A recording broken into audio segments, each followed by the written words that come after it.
કોને શ્રાદ્ધ કરવાનો અધિકાર?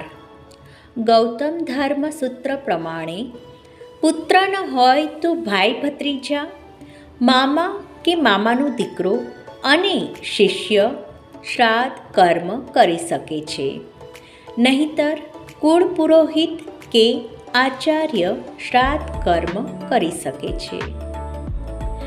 પિતા માટે પિંડદાન અને જળ તર્પણ પુત્રએ કરવું. પુત્ર ન હોય તો પત્ની અને પત્ની ન હોય તો સગો ભાઈ પણ શ્રાદ્ધ કર્મ કરી શકે છે. વિષ્ણુ પુરાણ કહે છે કે મૃત વ્યક્તિના પુત્ર, પૌત્ર, ભાઈના સંતાન પિંડદાન કરી શકે છે.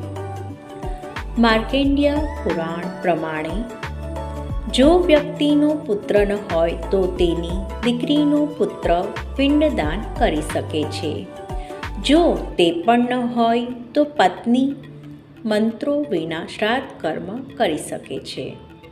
પત્ની પણ ન હોય તો કુળના કોઈ પણ વ્યક્તિ દ્વારા શ્રાદ્ધ કરી શકાય છે. માતા પિતા કુંવારી કન્યાઓને પિંડદાન કરી શકે છે. પરણિતા દીકરીના પરિવારમાં કોઈ શ્રાદ્ધ કરનાર ન હોય તો પિતા તેનું પિંડદાન કરી શકે છે. દીકરીનો દીકરો અને નાના એકબીજાનું પિંડદાન કરી શકે છે. આ રીતે જમાઈ અને સસરા પણ એકબીજાનું પિંડદાન કરી શકે છે. પુત્રવધુ પણ પોતાની સાસુનું પિંડદાન કરી શકે છે.